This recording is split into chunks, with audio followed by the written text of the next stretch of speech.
Hey everyone, welcome back to the Fantasy Pros Football Podcast. I'm Dan Harris, joined by Mike Tagliere. You can find us on Twitter at DanHarris80 and at Mike Tagliere NFL. Tags, I do a daily fantasy baseball show during the season called Leading Off. It's 15 minutes, first thing in the morning, and one of my favorite segments that I used to do was Why Everybody Gotta Be Injured, which I would do on a day where, as you might expect, a lot of players got injured, and it seems kind of appropriate today. I mean, Jacoby Brissett probably sprained his MCL. I don't know if we have definitive word yet. Adam Thielen and Deshaun Jackson aggravated their hamstring and abdomen injuries, respectively. We even preemptively lost Sterling Shepard from tomorrow night's game because he's back in the concussion protocol. It was just a sad day, Tags. It was a very sad day for a lot of these players, but fortunately, these are the players that I talk quite a bit about in the primer when I write it, and I say that anybody coming off a multi-week injury, like someone like Deshaun Jackson, even Adam Thielen a little bit, I was a little hesitant with those players because Thielen was a soft tissue injury, and it's like those are ones that you can kind of say, are they pushing it? Like Thielen coming back so quickly, is he pushing it? And it's tough to sit Adam Thielen, let's be honest about that, but someone like Deshaun Jackson, he should have been on benches. Sterling Shepard wasn't someone that was a recommended play. Jacoby Brissett, unfortunately, you cannot predict an MCL sprain, but at the same time, he also had a terrible matchup against Pittsburgh. So, I mean, some of the injuries that happened today, I don't think they would have impacted fantasy lineups as much as people might think. Oh, Thielen certainly did, and that's a big one. And for me, I would have started Thielen if I owned him anywhere. But when you have a soft tissue injury like that, and you're like a game time decision, right? And then you go out there, I mean, it's cold. You don't really know how it's going to react until you get started. I would always just wish that they would err on the side of extreme caution, which is once you feel 100% and once we feel confident that you're pretty much back to normal, we're going to give you one more week just to make sure you're okay, right? Because Thielen, I mean, everybody started Thielen as they should have, but he really crushed fantasy owners. And not as much, perhaps, as Stefon Diggs, who should have been the beneficiary of no Adam Thielen, but unfortunately was the exact opposite. But we'll get into all of that. Let's start us off here with your biggest winner. Biggest winner, Devin SIngletary. Like last week, it was something I was paying attention to. This week, I wanted to see the snaps between the two because he did outsnap Frank Gore like 2-1 last week, and it was kind of like, all right, is this a thing or was it just like a one game thing? Because I don't want to fall for that. But over the last 2 weeks, Frank Gore has played just 38 of a possible 121 snaps. He got a bunch of goal line carries today, and he was stuffed on every single one of them. He just doesn't look, I mean, he's slowly losing it. This should be expected at his advanced age. And Devin Singletary offers some bursts. He offers some big play potential. So moving forward, I mean, I'm confident saying that he's an RB3 at minimum with maybe RB2 potential. Yeah, that's what I was going to ask. I mean, he had his touchdown last week, but this is really the breakout game, right? 20 for 95 on the ground, plus 3 catches for 45 yards. Okay, so you had him at 37 in half PPR. Where are you moving him to now? I have him up at 28 right now, and I'm still finessing stuff and kind of moving things around, but that's where I put him for the time being. That's what I'm saying. It's like RB3 territory. I feel confident in that.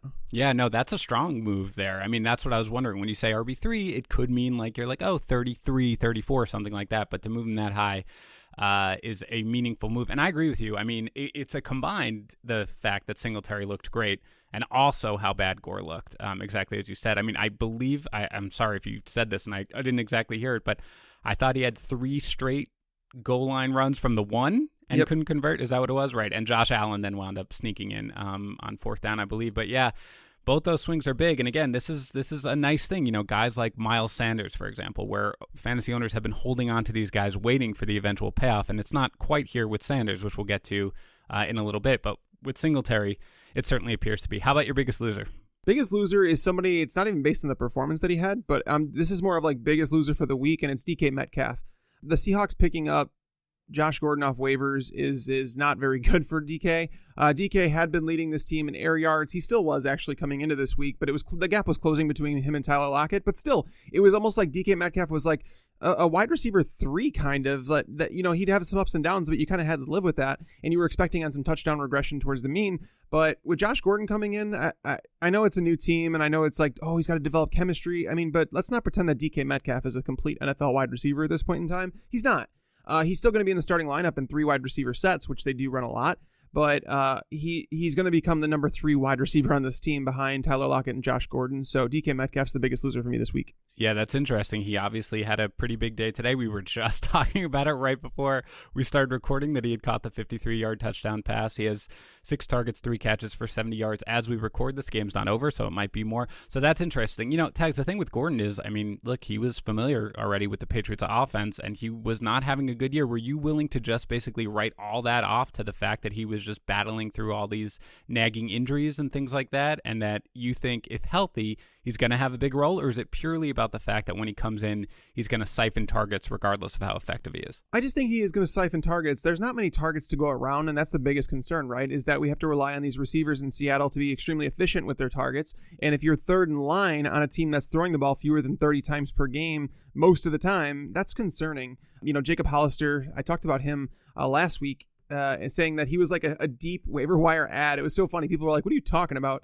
And Hollister, I feel like he could be the tight end in Seattle. And it's like Disley, nobody wanted to believe that was a real thing, but he was someone that you could start. So it's just like all of a sudden there's a lot of options. Chris Carson's obviously involved in the passing game. Lockett and Gordon are going to get their targets. You don't claim Josh Gordon to sit him on the bench. Again, he's a complete wide receiver. He may not be the player that he once was. I don't think he is, but if you watch the targets that he did get with the Patriots this year, he's still a player. He's still an above average NFL wide receiver, whereas DK is I don't want to say a one-trick pony, but he's kind of that, who's living off the efficiency of Russell Wilson right now. Yeah, well, you can make quite a living off that efficiency, because Wilson, again, is having another game where he's playing out of his mind, which we will talk about as we get into it. But first, we have to move to What's Your Problem, Man, my favorite segment, which, Tags, you always take in good fun. Look, your hatred, Tags, of Matthew Stafford from a fantasy standpoint is legendary at this point, mainly because I've paid to fly a banner over every Lions game that says Mike Tagliere hates your quarterback. But what is your problem with Kenny Golladay, man? He is the 8th ranked wide receiver on the season in half PPR leagues coming in. He had another big day today, 7 targets, 4 catches, 132 yards, and a touchdown, yet you have him 17th in your rest of season rankings in half PPR behind Odell Beckham. Explain yourself to the American people. Also, P.S., I will point out, you're way too low on Marvin Jones. Also, you have him 38th in your rest of season rankings. I have him 27th. Don't let your Bears hatred get in the way, man. I don't. Well, I have Golladay at 14 now, so I moved him up a little bit. But still, looking at the rest of the season schedule, this is where at the point in the season where I try and look at that stuff a little bit to use to separate players.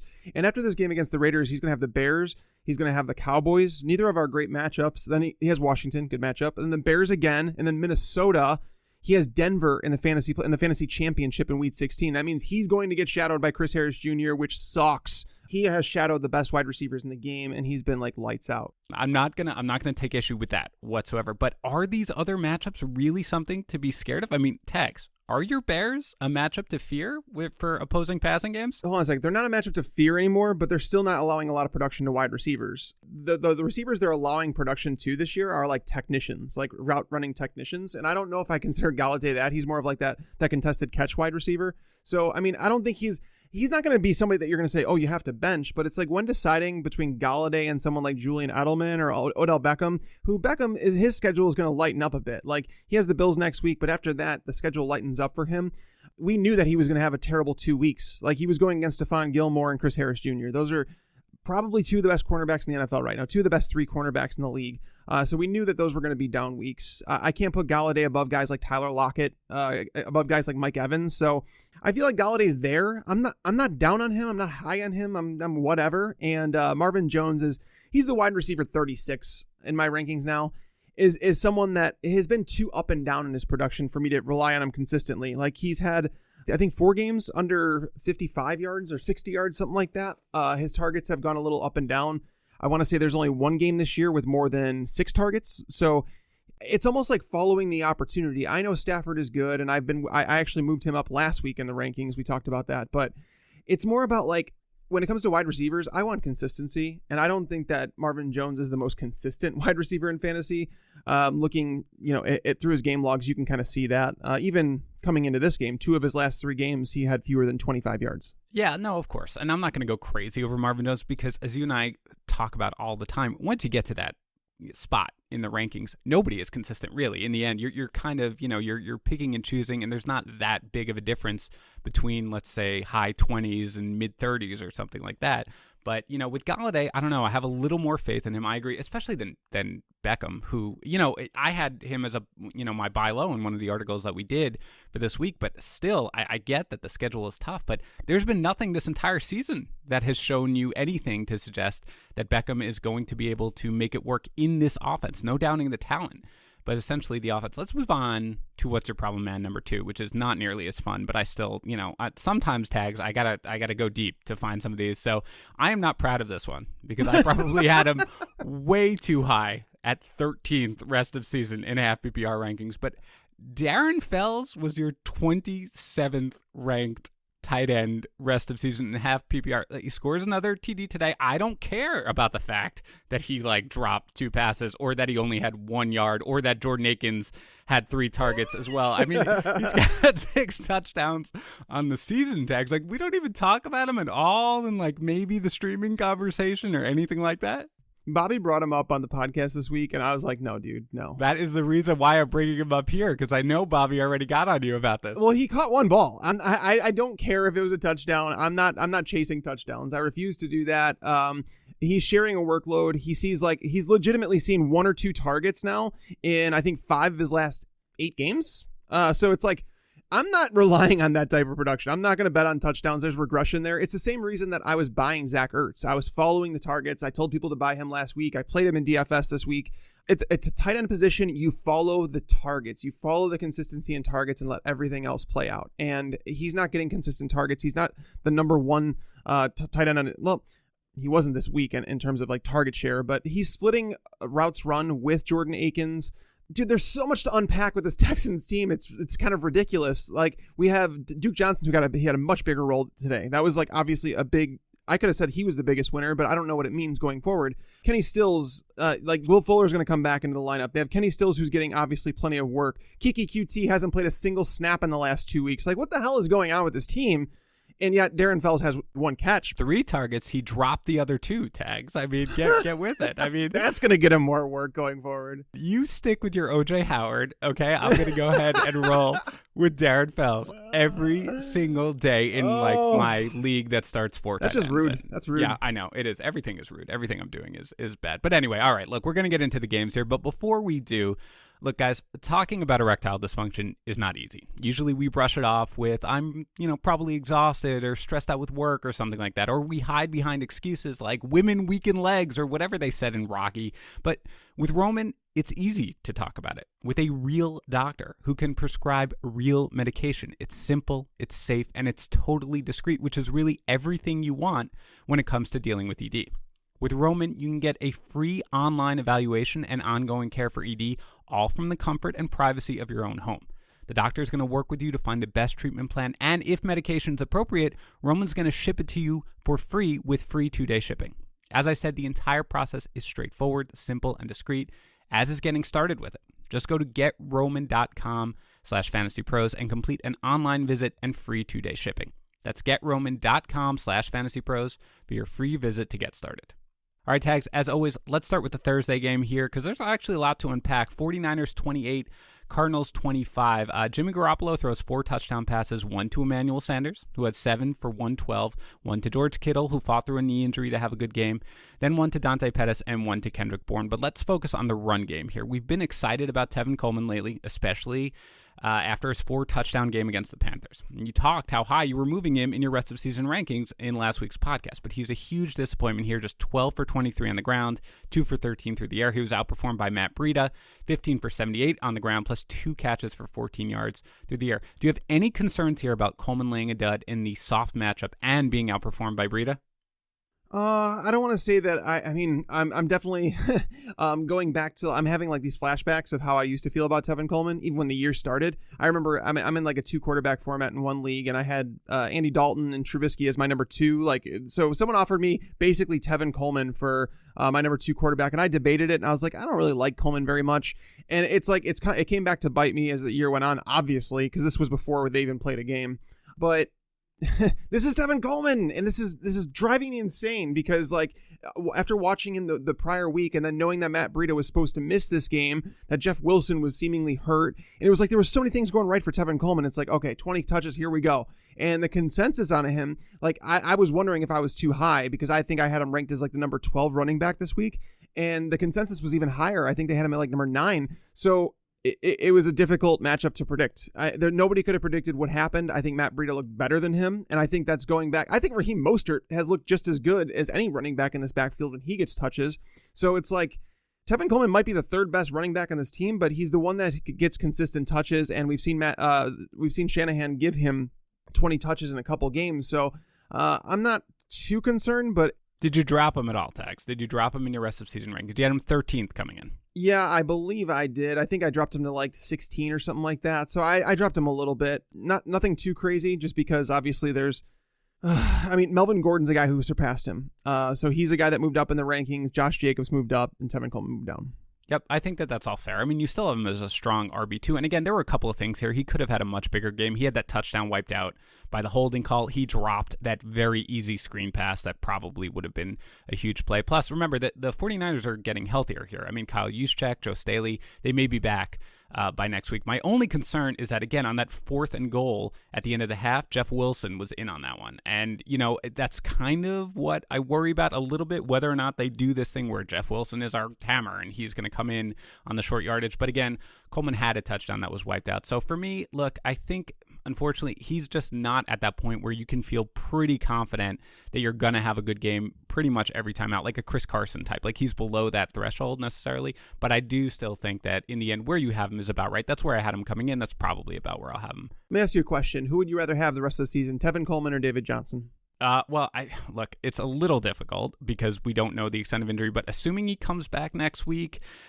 oh man, that's about the range, right? But you know what? I think probably Johnson is my guess when I'm done, doing my rest of season ranks, as I will probably starting tomorrow into Tuesday. But let's talk about that, okay? Because again, the Cardinals put up a fight here, and Kyler Murray, holds it together. Considering Andy Isabella has that one long touchdown that he basically catch and run. But let's talk about that run game here, okay? Kenyon Drake joins the team like 5 minutes before the game, 15 carries for 110 yards and a score, plus 4 catches for 52 yards. Now, let's assume David Johnson is back next week. How do you feel about that backfield going forward? I see it as a timeshare. I don't think that you give up a draft pick for Kenyon Drake if you don't intend to utilize him in that backfield. And we even saw it with David Johnson, when he was active the last couple games, they utilized Chase Edmonds a bit more. And knowing that Drake looked as good as he did, I mean, this is seemingly another timeshare. I'm not going to sit here and tell you that it's a 50-50 timeshare. I don't think that's the case, but I think there's real questions about David Johnson's health in general. I don't know if a back injury just gets better because you rested for a couple weeks. You know what I mean? Like, there's another injury on top of the back.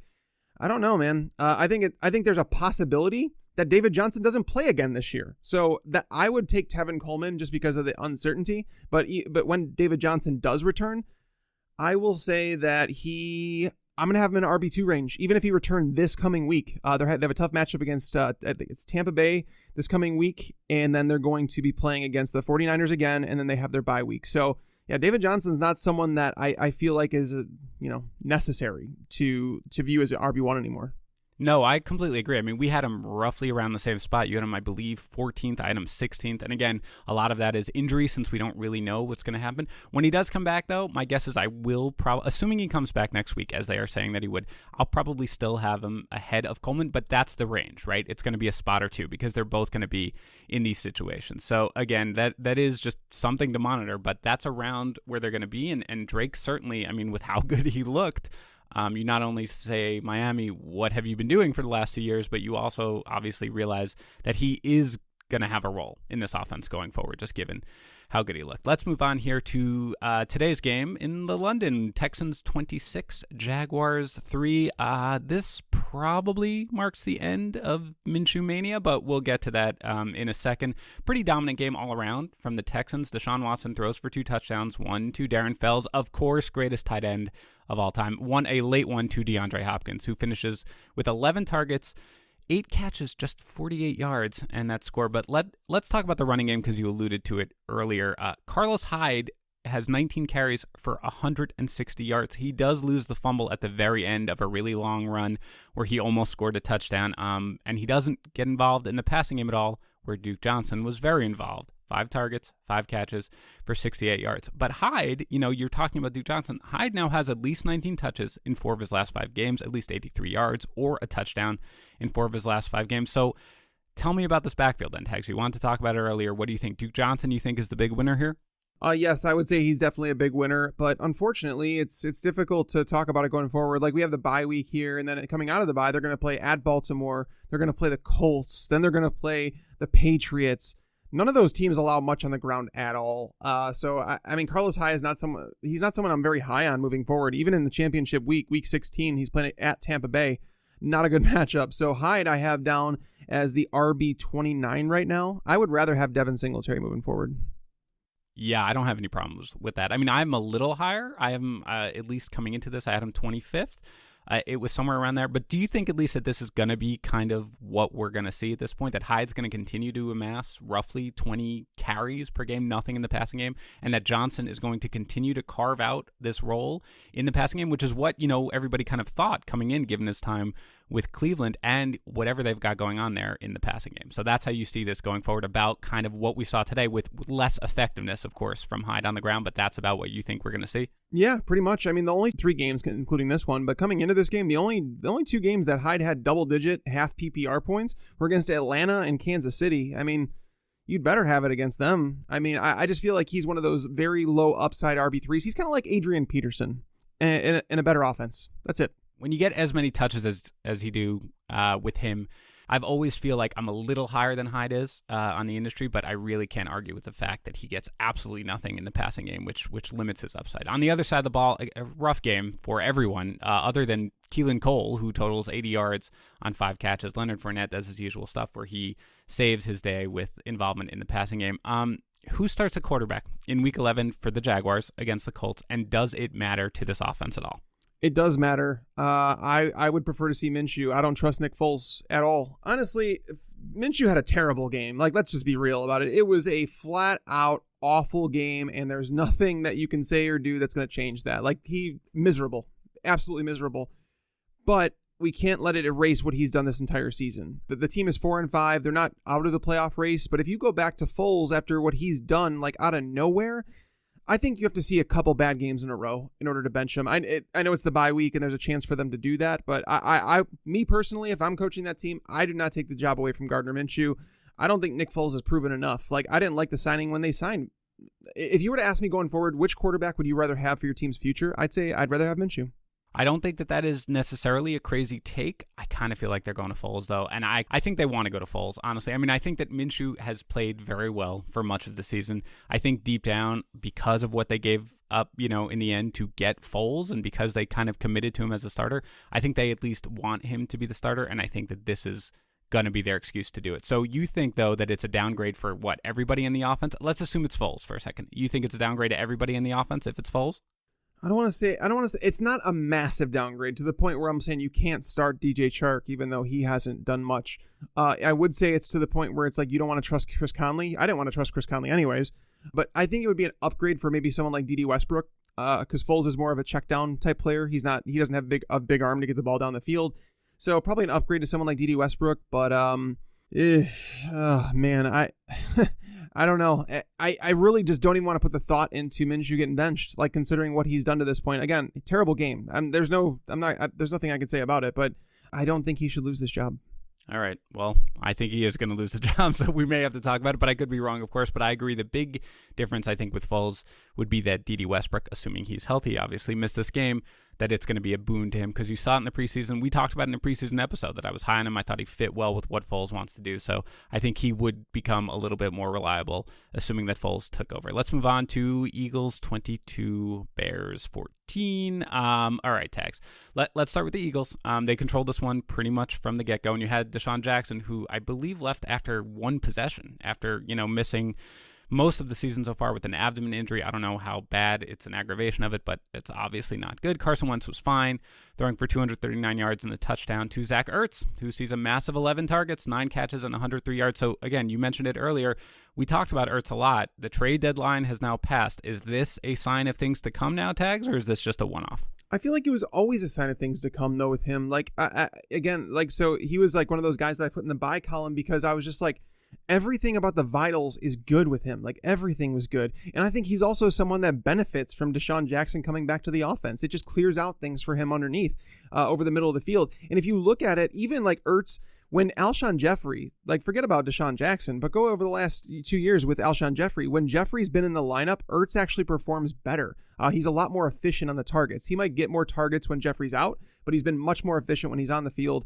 I felt like Ertz was one of the better buy lows in all fantasy football, and it kind of worked out today. I mean, it was a tough matchup against the Bears. The Bears had allowed just one tight end to top 50 yards against them over the last, like since the start of 2018 season. There was only one tight end. It was George Kittle, who topped 52 yards against them, I think was the number. And it took him 12 targets to get there. So Zach Ertz to wind up with 103 yards and a touchdown. Fantastic job.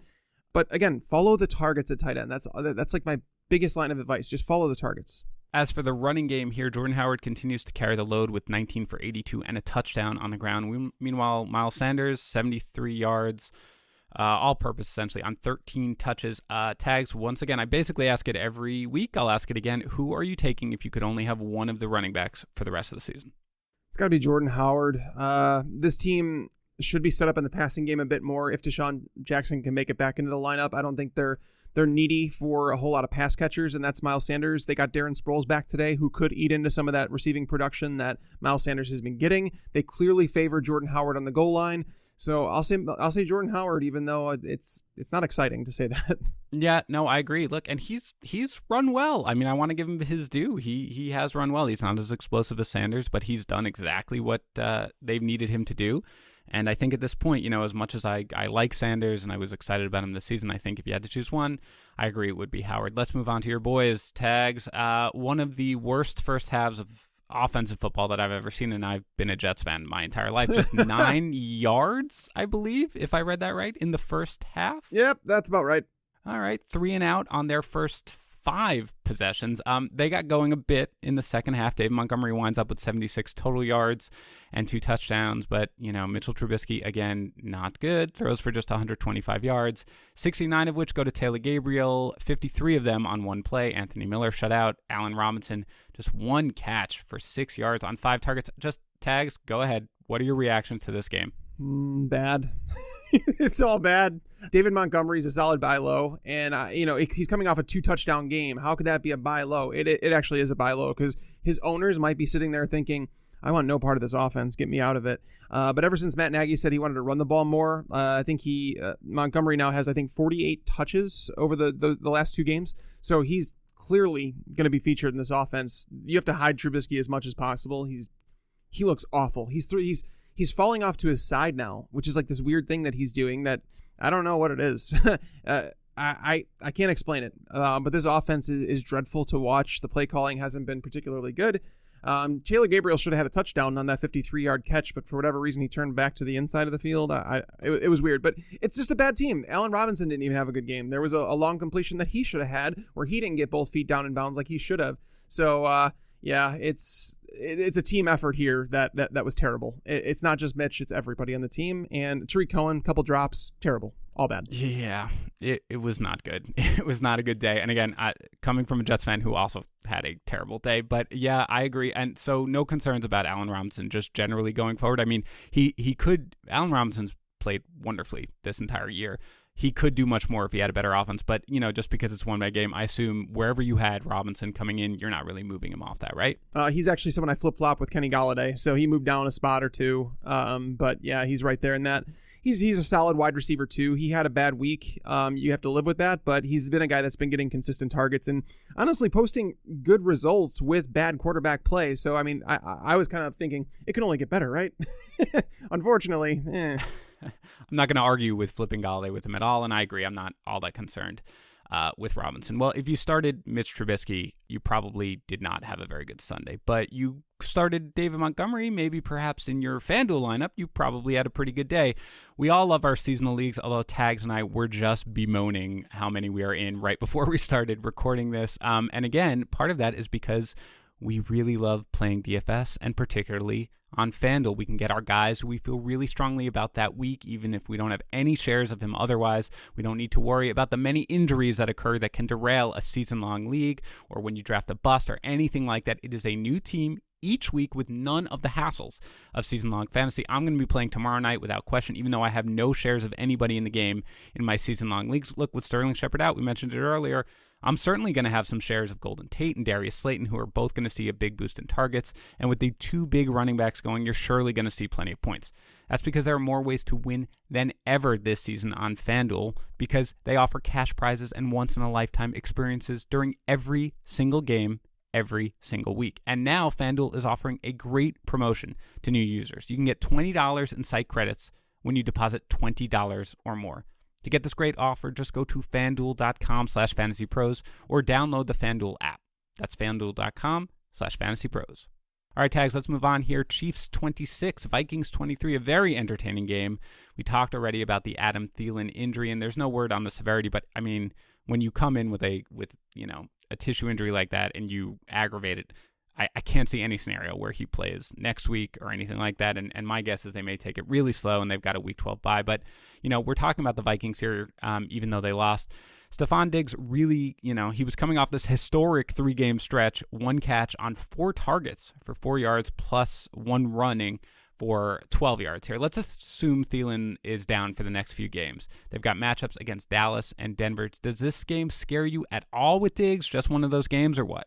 He was someone that I was actually selling. When I talk about the buy sell and stuff, we have an article that comes out, and he was in one of my sells. I just feel like this team is too run heavy to produce 2 fantasy relevant wide receivers on a consistent basis, and you're going to see some ups and downs with Diggs and Thielen. But if Thielen's out of the lineup for an extended period of time, you're going to start Diggs as like a wide receiver 1. He should have 7-8 targets in those games minimum, with potential for more. He's been efficient when he's gone, when they throw to him. This was actually a tougher matchup than people think. Kansas City, people just assume that it's such a great matchup. It hasn't necessarily been a great matchup. So I mean, while you're obviously playing Diggs, it wasn't like a smash spot for him or anything like that. But to walk away with 4 targets, even when Cousins threw the ball 38 times, is far from ideal. I mean, Laquan Treadwell had more targets than he did in this game. So there'll be better days for Diggs. Unfortunately, your window to sell high on him is unfortunately closed. Yeah, and I mean, again, at the very least, you have to think Thielen's going to miss at least a game or 2 here, which, again, would be one reason why it's perfectly fine to hold Diggs. If you couldn't sell high on him anymore. And again, the one thing with the Chiefs is, they, in the second half at least, they started blitzing more, which is what they did, a couple of games ago where their defense started to look better. And I think that that's kind of what they do, and they're much more effective that way. So the defense is certainly not quite as bad as, fantasy owners have kind of been thinking, I think, all year. As for their offense, Matt Moore, perhaps in his last game as a starter, acquits himself well, throwing for 275 yards and a touchdown to Tyreek Hill, who goes for 140 yards overall. But again, let's talk about the running game here. LaShawn McCoy fumbled late last week against the Packers, and it was all Damian Williams thereafter, and that carried over to this game. McCoy touched the ball just 4 times, gaining 10 yards, while Williams rushed 12 times for 125 yards and a score, most of it on his 91-yard touchdown run. He also had 2 catches. So is this Damian Williams' job now, or is LaShawn McCoy going to lead the Chiefs' backfield in carries next week? This is so frustrating. I mean, being as transparent as I can, it's that Damian Williams, if you take away the 1 carry of 91-yard touchdown, and I'm not the type that likes to do that, but we have to look at it and say, outside of that, he had 11 carries for 34 yards. It wasn't a very good game outside of that. I mean, he caught 2 balls for 3 yards. This has been a backfield. It's so weird because under Andy Reid, we have continually seen like RB1 performances, right? Like nonstop RB1. You just plug and play whoever's the RB1. But he told us this year coming into the season, he said, this is going to be a timeshare, guys. It's not going to be that one man like workhorse role that we've been seeing in the years past. And he wasn't lying about it. We haven't seen much value come out of this backfield. Even if we were guaranteed the same exact workload, we can't say that Damian Williams is a must play with 12 carries a week and like 2 targets. I'm so taken back by this backfield. Like to know that Andy Reid continually produced, top tier running backs, I don't feel that way about this backfield. I mean, Damian Williams to me is he's a high-end RB3 with some upside, but that can lose the job at any point. So I feel absolutely zero confidence with him at all. But if you were forced to take one back in Kansas City, it is now Williams over McCoy. Is that fair? Correct, and it's not. I say that with it. I feel like we're just going to flip them every week, man. You and I are we basically have both of them exactly the same in our rest of season rankings pretty much every single week. And I think it's just going to be something where we're going to have to reevaluate it each and every week. But either way, we're never going to feel confident starting either one of them for the exact reasons that you've laid out. Let's move on to Bills 24, Redskins 9. We have talked already about Devin Singletary. I don't think there's too much else to take away here from the Bills. I mean, Josh Allen, just 160 yards passing. He does throw for a touchdown pass to Cole Beasley. He also runs for one. John Brown, 4 catches on 7 targets for 76 yards. Other than the running back situation, which we've broken down already, anything to take away here from the Bills side? Not really. Outside of Devin Singletary, we talked about a whole lot. But I mean, there's not going to be, like, knowing this team doesn't want to, and they play good defense, they don't want to throw the ball a ton. And when that happens, it's like you're not going to have very consistent fantasy options. Cole Beasley has been relatively, if you look at the fantasy totals that he's posted, he's been very consistent. There's been just one game this year where he's had fewer than 9 PPR points, but then you see the stat lines and you're like, 2 catches for 13 yards. That's terrible. But that's what's going to happen when you throw the ball 20 times. John Brown's the only one that I think you could play with consistency of the pass catchers. But Devin Singletary, again, this was kind of his breakout. And we were kind of waiting for it to happen. And Frank Gore was playing so efficient earlier in the year. It's like it was going to be hard to see them take that role away. And I still think he's going to have a role. But Devin Singletary, I would feel confident saying he's going to net 15 plus touches per week going forward. And again, that has RB3 or better potential. Yep, no, I agree with you there. Let's move on to the Redskins here. Dwayne Haskins certainly improved, 15 of 22 for 144 yards. But Terry McLaurin, 6 targets, 4 catches for 39 yards. It was a tough matchup. But can you start him in your lineup so long as Haskins is the quarterback? Again, we don't know. The last we heard that Case Keenum is going to be the starter. That was before this game. When healthy, he was still in the concussion protocol. They've got a bye next week. They've got the Jets after that. If Haskins is still the starter, can you start McLaurin as a wide receiver 3? Coming back from his bye, I don't think they're going to go back to Haskins. Like, they obviously clearly didn't want him to throw the ball a lot in this game. So I expect Keenum to be back under center, and McLaurin, he remains in the wide receiver 3 conversation, but you have to understand that under Bill Callahan, since he took over as the interim head coach, this team wants to run the ball a lot, and they're going to get Darius Geis back in week 11. So, McLaurin for me right now, I have him as the wide receiver 32, and I don't feel even great about that. Yeah, I think he's fine, and you can start him relatively confidently as a wide receiver 3 at worst, assuming that Case Keenum is there. But I think if Haskins is there, I think you got to keep him out of your lineup. And again, like we said, we don't really know what's going to happen after the bye, whether or not they're going to turn it back to Case Keenum, assuming that he clears concussion protocol. So for now, he's certainly up in the air. But yeah, with the running game, I mean, Peterson, again, 18 carries, 108 yards, although the vast majority of that was in the first half.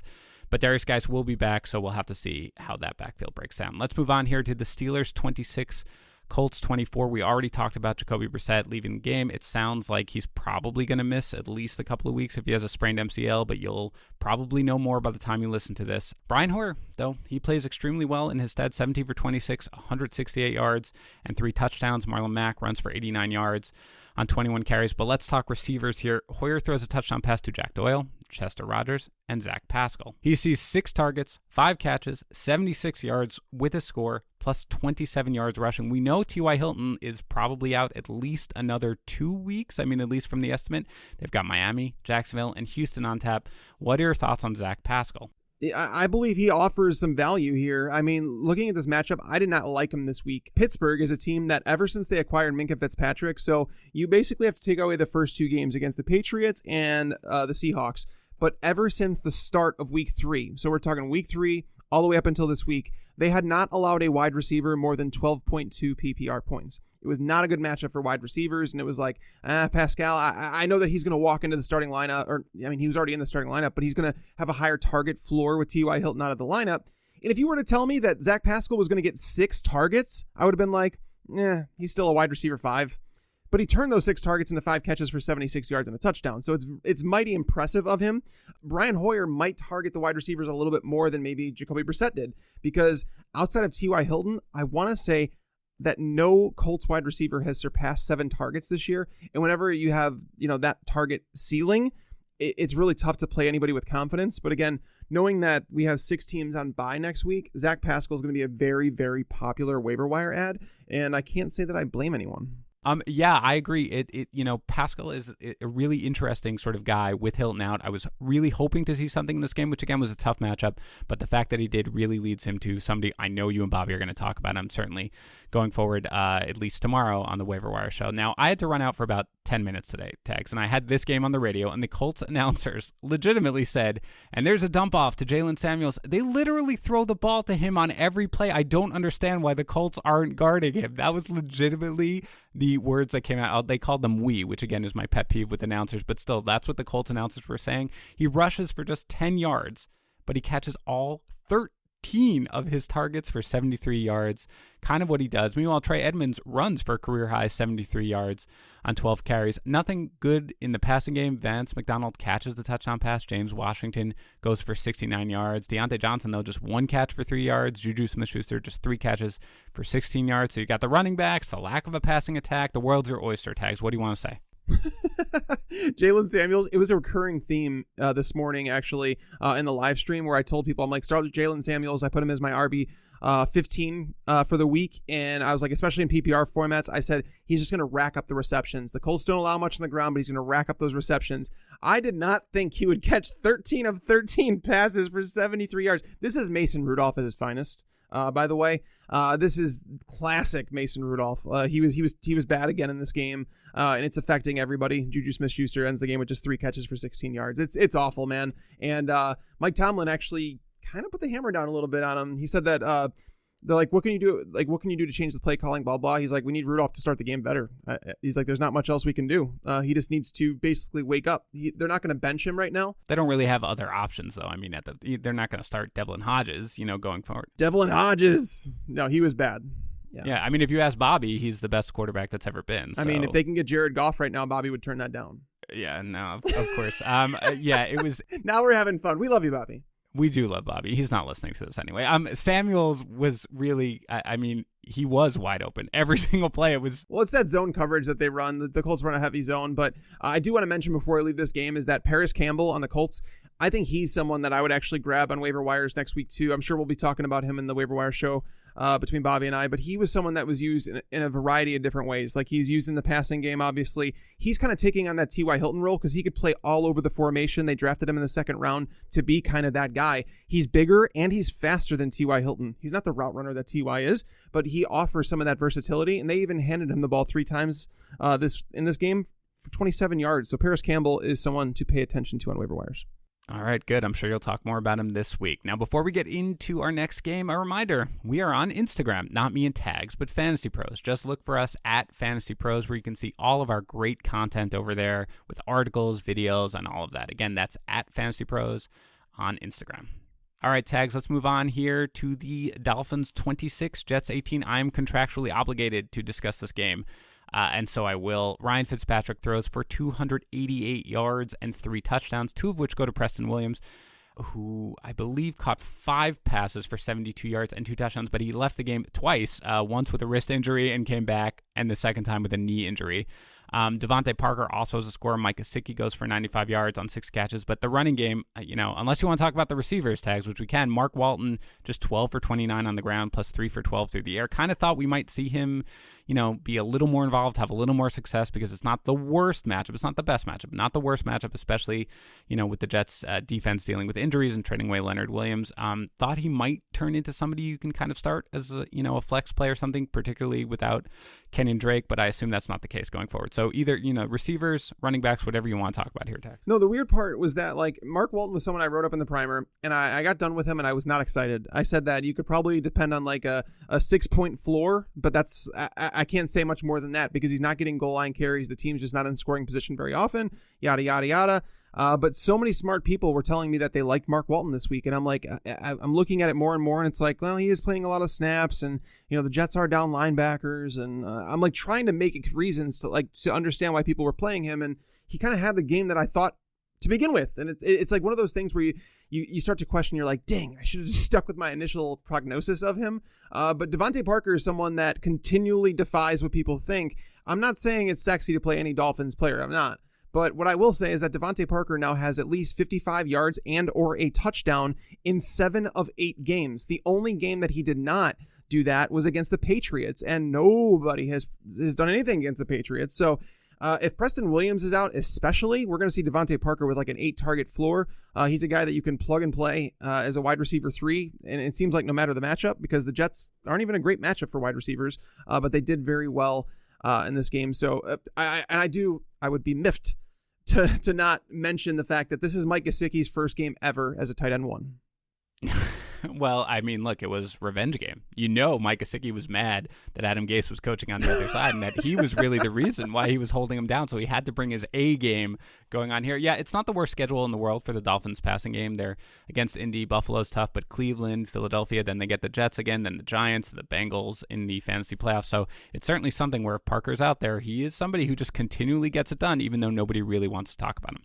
On the other side of the ball, this was the beginning of the stretch that we were waiting for the Jets offense tags, but only Jamison Crowder really has that good day with 9 targets, 8 catches for 83 yards and a touchdown. Le'Veon Bell, I feel like everybody's going to look at and feel disappointed, but he does have 121 total yards. He does not find the end zone. Sam Darnold, 260 yards passing, just 1 touchdown, 1 interception, which unfortunately came when they reversed the touchdown. Robbie Anderson, a huge disappointment here. 4 targets, 2 catches, 33 yards. What do you want to tell fantasy players and my cousins about the Jets? That you could never start any of them confidently. This was a stretch in their schedule that was supposed to be like killer. And if you play in PPR formats, Le'Veon Bell, he scored 20 PPR points. You can't ask for much more than that out of a guy playing for a terrible team. With his Jets team, how a team that like legitimately the cornerbacks that the Dolphins are fielding right now, I put in the primer and I told people, I swear that I'm not making these names up. You're not going to recognize them at all. But how do you walk away without Robbie Anderson getting more than 4 targets, Demaryius Thomas 3 targets? What are you doing? Like, we know Adam Gase is a bad coach. Like I've talked about this before. I wasn't a fan of Gase in Miami. I hated the hire for the Jets. It had nothing to do with the talent. He's just not a very good coach. And it's unfortunately affecting fantasy football a lot. And Le'Veon Bell, even though he's got a great schedule up and coming, I mean, he's like a high-end RB2 is where he is. But you can never start, the bottom line here, the biggest takeaway is that you could never, ever, ever start a Jets wide receiver confidently, ever. I think you can start Crowder. I think that he'll be willing because he has no time to throw and because he wants to get rid of the ball. I think in PPR formats in particular, you can start Crowder. But I completely agree on Anderson, a guy who I have been holding in every league, waiting for this stretch, but no longer. I mean, maybe I'm sure he'll have a big game or 2 somewhere along the way, but no, it's a complete disaster. And frankly, the only benefit that I can take from this game is not from a fantasy perspective. It is from a Jets fan perspective, which is it's so embarrassing that the owner, I feel like, has to take notice of what is happening and hopefully clean house with the coaching staff, because I agree with you completely. Adam Gase is not really a very good head coach. Let's move on here because I cannot talk about this game anymore. Panthers 30, Titans 20. We've got life here without Cam Newton for quite a while, perhaps the season. So this is what we're going to be looking at, and it's not all that bad. Christian McCaffrey dominant, of course, 166 total yards and 3 touchdowns. He's very good at football, as is DJ Moore, who I believe this was his first 100-yard game of the season. 10 targets, 7 catches, 101 yards. And Curtis Samuel was questionable coming in, but he does get 64 yards receiving and a score, and I believe 10 yards rushing. Anything exciting with the Panthers heel tags? I feel like this was much more of a, this is pretty much what you'll see type of game to get the taste out from last week's devastating game against the 49ers, Yeah, no, for sure. And I mean, this is exactly almost what I kind of expected. I would say it's actually a better performance than expected, considering Adoree Jackson was back for the Titans. But then Malcolm Butler did get hurt in this game, had to leave. So obviously they lost him. I believe he broke his wrist, by the way. So I think he's going to be out for a while. Yeah, he came down on a bad. So yeah, it seems like he's probably going to be out for a little bit.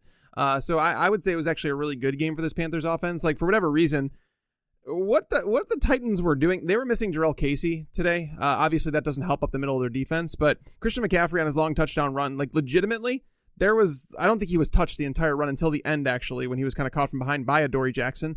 But on the touchdown pass that he caught, they did like a play action, and nobody covered McCaffrey. Like, how do you forget about probably the guy that's going to be MVP? He's not that important, Tex. He's not that important. Greg Olsen is the guy you need to be worried about. That's what I'm telling you. Yeah, no. I mean, look, it was good to see the Panthers put up this game against the defense that's not bad at all. A solid overall defense because, again, they laid such an egg last week off their bye against the 49ers. And so to come back here and just sort of say, no, look, you can still start DJ Moore. You can obviously still start McCaffrey, even Curtis Samuel. If it's not the worst matchup. So it's kind of a get-right game for them, which was nice to see. And on the other side of the ball, I believe Derrick Henry had just 2 carries in the first half and then finishes with 99 total yards and 2 touchdowns. So it was good to see him produce despite the negative game script. Ryan Tannehill, meanwhile, throws for 331 yards and a score. He runs for another. The receivers continue to at least be more involved than they were with Marcus Mariota. A.J. Brown catches 4 passes for 81 yards. Adam Humphries 4 catches for 65 yards. Corey Davis, 4 catches for 48 yards. Thoughts here on the Titans? Yeah, it's another team that I don't know if you could ever stick one of these guys in your lineup confidently. Even going back to last week against Tampa Bay, it felt like a week where we should have been able to. And unfortunately, if you go back and look at that game, we just weren't. It's just going to be too hit or miss with this team. These are guys that you plug in through bye weeks. They're not consistent fantasy starters. None of them. A.J. Brown and Corey Davis, I would almost say are an even playing field right now. Corey Davis might get the slight edge just because he plays more snaps, but target-wise, that they're almost identical. The production is actually tended towards A.J. Brown. This is another one of those teams where I just don't want to tie myself to them if I don't have to. Yeah, I think that's fair. I mean, we've talked a lot about, Corey Davis especially, but any of the receivers really is not so. I mean, Tannehill has played fine and has certainly boosted their stock a bit, but again, I don't think to the point where you really want to start them regularly. I still probably remain a little more confident in Derrick Henry than you do because I know you've essentially for the reason that you said. You have him as an obvious start. Of course, I believe a strong RB2, but certainly somebody who I feel a little more confident in just because, especially for something like this where they were behind pretty much the whole game, but he was still able to be. He's actually had almost I don't want to say a bigger role with Tannehill, and I have Derrick Henry as number 12 running back for the rest of the season. So, I mean, I do like him. Let's move on here to probably the most exciting game of the week. The Seahawks 40, Bucs 34, a game that ended while we were recording in overtime. Russell Wilson, I don't know. I don't have words anymore. 378 yards passing and 5 touchdowns plus 1 run for 21 yards. Good game here from Chris Carson, 16 carries, 105 yards. He does get a bulk of that on one 59-yard run, which ended with a fumble, but it was a fumble out of bounds. But he fumbled twice in this game, and he lost that one too. And they went back to him. But at some point, it's like, Chris Carson, what you doing, man? Like, what's your problem, man? It's like to the point now where it's like, oh no, are we really going to have to start wondering whether or not he's going to get that workload? Because now, 18 touches. You'd have to go back to I think way back in week 2. I can't remember the week it is, but you have to go back a long time to find the last time he had fewer than 18 touches in a game. Yeah, but Russell Wilson threw the ball 43 times. That's part of it. They were really going to the passing game here, which is understandable given that's where you attack the Bucs, right? But I'm sorry, I did miss that. You're right, I see it now. The fact that he did lose a fumble. And again, part of it was they had Penny on the block, so you kind of felt like, all right, they're going to stick with Carson, but please just do not fumble. The one that he lost on the big run and went out of bounds, I didn't think, whatever, but in the end, Devin White, fantastic play, by the way. Yeah, no, that was a great play. And in the end, what happened last time was, the coaching staff came out. Pete Carroll said, we're going to stick with him. We have no problems. My guess is they will here too. And again, he's been running better than Penny, regardless. He's running better this year. So I think they'll stick with him. All the receivers just go crazy. Tyler Lockett sees 18 targets, 13 catches, 152 yards, and 2 touchdowns. DK Metcalf, I sold him short with the 70 yards. He winds up with 123 yards. And Jacob Hollister, who you mentioned, 6 targets, 4 catches, 37 yards, and 2 touchdowns. Other than Carson, who we just discussed, anything on the, passing attack, considering, of course, Josh Gordon is coming on board? I just want to say I would rather have Jacob Hollister than Darren Fells moving forward. But outside of that, I think there's a lot of people that are gonna give me crap for saying that DK Metcalf was a loser today, and I want to be clear that I said that even though he had a good game, that the reason he's a loser is because of the addition of Josh Gordon. We don't see Russell Wilson throw the ball 43 times very often, so it's like look at the number 3 wide receiver on the team, David Moore. He got 4 targets. That's basically where Metcalf probably would have been with Josh Gordon on the roster. So again, DK, big game. We expected it. Like I had him ranked as I think number 21 wide receiver this week, so I liked him quite a bit. That's like low end wide receiver 2 territory. But Russell Wilson just so good. I loved games like this, and this was one of those games where I said on the podcast that if this over under had been set at 58 points, I probably still would have said over, because like I went through and I looked at the quarterbacks that Seattle had played. I looked at the quarterbacks that the Bucs had played, and it had been such bad competition. I'm like, these two quarterbacks should kind of go bananas in this game. And they both kind of did. Russell Wilson is just, he is the MVP right now. Like I said, Christian McCaffrey is a guy that should receive consideration for anybody. Like as far as like non-quarterback players, he should be like number one in that conversation. But Russell Wilson is just so dang good. Yeah, he's playing out of his mind, and it's just fun to watch. I mean, he's incredibly accurate. Just everything he's doing is great. And again, you mentioned it, though. Jameis Winston, he doesn't play poorly. I mean, he does lose a fumble because he has to turn the ball over at least once in every single game. 44 attempts. He does complete 29 of them for 335 yards and 2 touchdowns. He almost had a third one. Mike Evans was down at the 1 yard line. And Evans, meanwhile, although he looked gimpy the entire game, looked like maybe he was battling through an ankle injury or something. 16 targets, 12 catches, 180 yards, and a touchdown. Chris Godwin, 7 catches, but just 61 yards. Meanwhile, on the ground, Ronald Jones dominates the carries right from the get-go, 18 for 67. Not that impressive of a number or anything like that, but he does get the touchdown. Meanwhile, Peyton Barber just 4 carries for 15 yards. So takeaways here from the Bucs. This is what we were looking for out of the bye week, and now I'm really upset because Ronald Jones gets 18 carries, and it's like, okay, this is what we've been waiting for. Like 20 carries overall. He had 2 receptions, 20 touches in a game against Seattle. It wasn't a good matchup, but we'll take it. That's I was expecting that out of the bye because I was like, all right, they've had 2 weeks, and now it's time for a change.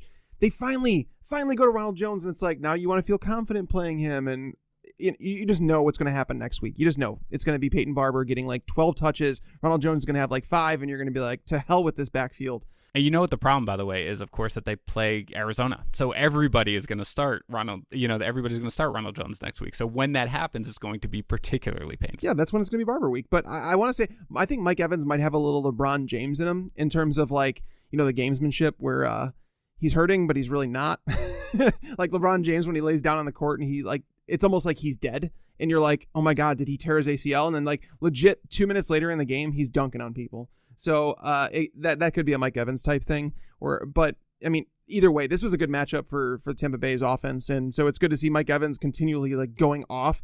I think this is like, I was looking at his air yards. Like the dude, like in terms of opportunity, what he's been getting, I expected this to be a big Chris Godwin week, and I was wrong. I thought it was going to be Godwin over Evans this week, but man, with the way Mike Evans like is getting targeted down the field, I don't know how he doesn't end up with over 100 yards every single game. No, I agree. Every play is just tons of air yards, and I agree with you. I had Godwin ranked over Evans as well. I thought it would be a better game for him, but yeah, Evans is really coming on now. And it's great to see. Let's move on to the Raiders 31, Lions 24. I mean, the Raiders offense continues to look uber competent here, especially Josh Jacobs. 28 carries for 120 yards plus 2 touchdowns. Derek Carr, meanwhile, throws for 289 yards and 2 touchdowns, 1 to Hunter Renfrow. Jalen Richard, oddly enough, is your leading receiver with 3 catches for 56 yards, but he kind of spread the ball around a lot. Darren Waller, just 2 catches, but 52 yards, and Tyrell Williams, 3 catches for 48 yards. Thoughts here on the Oakland side of the ball? Yeah, I haven't been able to look at the snap counts of this game, but Josh Jacobs is someone that like he was trending in the right direction, and it's obviously good to see him get 28 carries, but the downside is that he only had 2 targets, didn't catch a single pass, and that was kind of the problem earlier in the year where it's like if game script goes south on him, are they going to use him in the pass game as much as they maybe should, because he is a true 3-down back. But getting in the end zone twice is never a bad thing. The Lions have been terrible against running backs all year long, so this was one where Josh Jacobs should have gone off, and he did, which is good to see. Darren Waller, really disappointing though, like 2 targets for 52 yards. I mean, the 52 yards on 2 catches is solid, but 2 targets, like this is a bad time of the year for him to like start losing some targets. Yeah, I mean, I don't want to take anything, away from it too much. Again, this is going to sound silly, but 2 catches for 52 yards. I get the targets weren't there, but 2 catches for 52 yards, like you'll pretty much take that from a tight end at this point. You're looking for much more from Waller, and I don't think it's necessarily indicative of what we'll see going forward. I mean, again, the leading receiver had 56 yards in this game, and again, it was a running back. So, I think it was just sort of for whatever it was, it's the way the game kind of unfolded. So I'm not overly concerned. about Waller. On the other side of the ball, again, we talked about the receivers already, but let's talk about the running game here. I mean, Ty Johnson, now you've got Trey Carson on IR, so he's out for the season.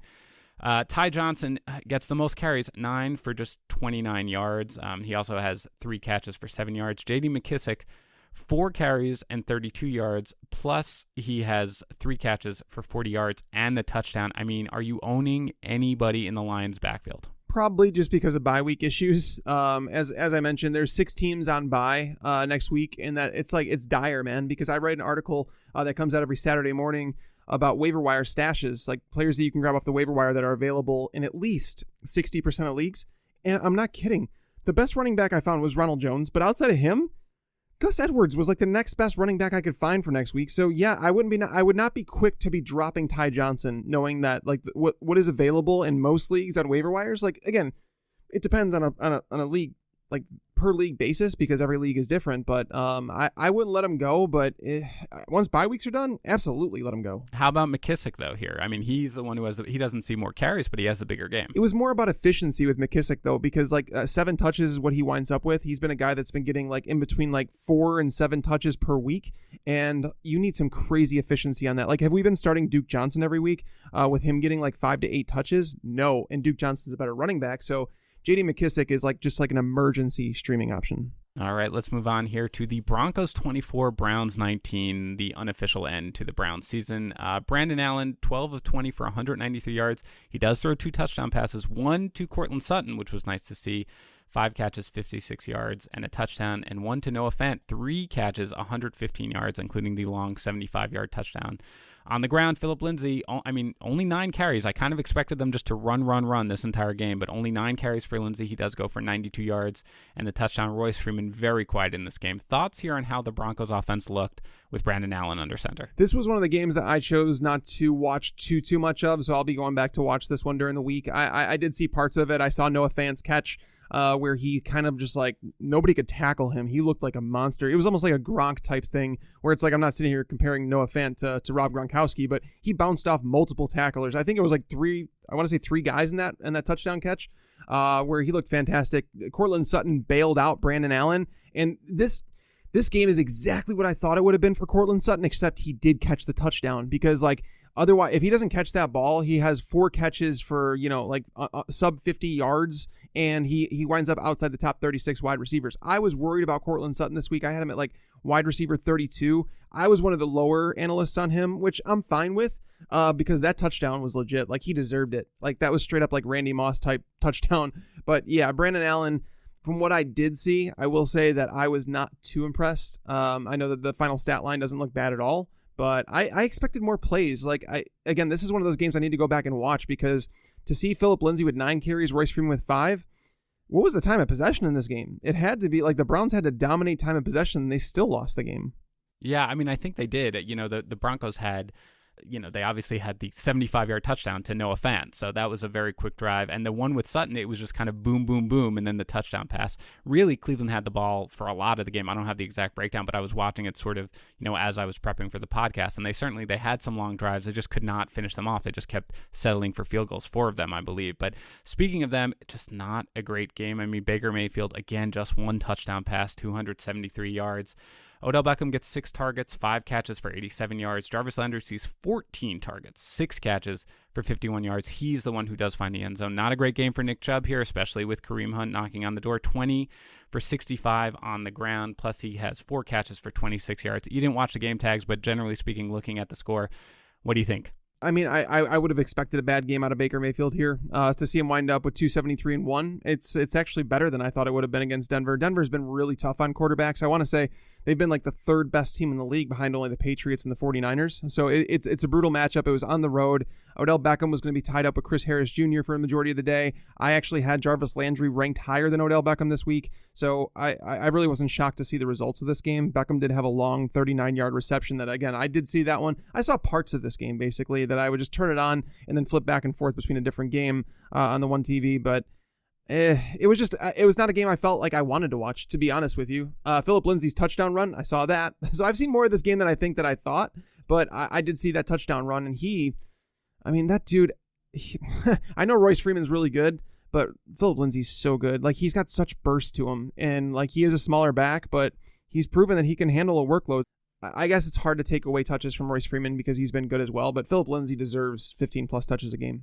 Yeah, I mean, this was a bad game for Freeman. He did almost nothing at all in the entire game. But again, this is just kind of what it's going to be. I don't think this moves really the needle for us on where we have Lindsay or Freeman. So does it though, knowing that, like, so combined, they saw one target. So Lindsay saw no targets, Freeman one. That's concerning to me in terms of, like, I know that they only threw the ball 20 times. They only had 20 rushing attempts. So like, there was just not many, 43 plays, it seems like, as a whole. That's not good. But it's not an exciting offense. Like, I think there's a couple of things. I think number one, first of all, we have no idea if Brandon Allen's going to be the quarterback for the rest of the year, right? I mean, well, that's right. They might go to lock. Correct. When after they come back from the bye, we really don't know necessarily what it's going to look like. And second, it was just a weird game, man. They jumped out to a lead. I don't really know. And if I were the Cleveland defense, I think that's what I would be expecting. So they may have been guarding for it again. Again, I was watching it, but not that closely, thinking like that's what I expected as a fantasy analyst, that there were going to be probably a lot of dump offs, and keep going with that, especially Freeman, who gets 5 targets a game anyway. So it was a weird game. I'm not willing to draw too many conclusions from it, but I'm also not willing to basically say, forget about, Freeman takes a step down and Lindsay takes a big step up. I think I have them probably about where I had them coming into the week. Let's move on to our final game here. Chargers 26, Packers 11. This is what the Chargers do just when you count them out. There they are to play okay. They rely heavily on their run game here. Melvin Gordon looks better, 20 for 80. I mean, not that great, but he does find the end zone twice. Meanwhile, Austin Eckler, 12 carries for 70 yards. Both get involved in the passing game a little bit. Gordon has 3 catches for 29 yards. Eckler, 4 catches for 23 yards. Mike Williams was the guy who you were worried about, I believe, last week. He does only have 4 targets here, but 3 catches for 111 yards. Hunter Henry continues to do well with 7 for 84. And another disappointing game for Keenan Allen. 3 catches on 4 targets for 40 yards. What do you think here, Tags, on the Los Angeles side of the ball? I mean, this was the new offense, right? This was a change, and I am personally happy to see them run the ball as much as they did. They even got Justin Jackson in there for a couple carries, but the running backs combined for 34 carries in this game. It was so smart. Like, that's what you have to do, and you don't go toe-to-toe with Aaron Rodgers. It's not what you do. Rodgers didn't look good in this game. Like, it seemed like he was holding onto the ball for a long time, couldn't find receivers open. The Chargers had to do a good job in the secondary because Devontae Adams was back. But again, Rodgers just had trouble all game long. He just couldn't find anybody. But Melvin Gordon, I thought, looked really good. Gordon, he has had burst, and I've been telling people Melvin Gordon is still the same running back, guys. It has nothing to do with his skill level. It was all about the team and what they were doing. They were averaging just 15 carries per game over the last month with him in the lineup. Austin Eckler had averaged 1.9 yards per carry in that same time. So Eckler had struggled too. It had nothing to do with, we need to go back to Austin Eckler as the workhorse that fantasy players wanted. Melvin Gordon is the same running back. It's good to see him get back on track. Mike Williams is someone I kind of changed my tune on as the week went on because you're able to do more research and find out things, and to look at the air yards that he's been getting. And air yards is like a very, it's a stat that I'm learning to like more and more because it shows the actual opportunity and that you could buy low. Knowing that there's no other wide receiver that could take targets from in this offense, knowing that Keenan Allen is dealing with that hamstring injury that he's had, that the running backs shouldn't be getting as many targets as they've been getting, Mike Williams should continue to get opportunity. And it's only a matter of time before he starts finding the end zone. Only 4 targets today, which is definitely concerning, but the air yards, again, were there. And on the other side of the ball, as you sort of mentioned, everything was bad. Rodgers threw for just 161 yards and a touchdown to Jamal Williams. No receiver has more than 44 yards. Aaron Jones, 8 for 30. Obviously Devontae Adams, he does see 11 targets, just 7 catches, 41 yards. Just a bad day at the office, or anything to be concerned about? I mean, it's concerning because it kind of went back to like the Matt LaFleur early Packers offense that was like very boring. It all goes back to Rodgers, man. Didn't look good. Didn't want to take very many risks today. And I think we have to tip our hat to the Chargers defense for some of that. But there's no excuse to run the ball 10 times with Aaron Jones and Jamal Williams. I mean, he looked good on the few times he caught the ball out of the backfield. He was breaking tackles like left and right. He's looked really good in a limited time. I think he's better in that timeshare role. But to know that Aaron Jones touched the ball 9 times, a guy that's been like legitimately one of the best playmakers in the NFL, there's no excuse for that. Yeah, I mean, I'm kind of willing to write this off just because, again, you hope it's not Devontae Adams comes back and suddenly they morph into what they look like early. It's certainly possible. But it's something where I'm just like, this was so out of character. Rodgers was so bad and he'd been playing so well that I'm kind of just willing to maybe say, well, maybe the cross-country trip, maybe they just looked past it a little bit or something like that. But whatever it is, and I will note maybe for next week that Jamal Williams is a prime candidate for what's your problem, man, because I think you're way too low on him. But we'll leave that for next week because that is going to do it for today's show. Thanks again to our sponsor, Roman. Remember, you can deal with your erectile dysfunction simply and discreetly by going to getroman.com/fantasypros. And thanks to FanDuel, where you can get $20 in FanDuel credits by going to fanduel.com/fantasypros. Enjoy the rest of your Week 9 football, everyone. Tags and Bobby will be back to talk you through the waiver wire.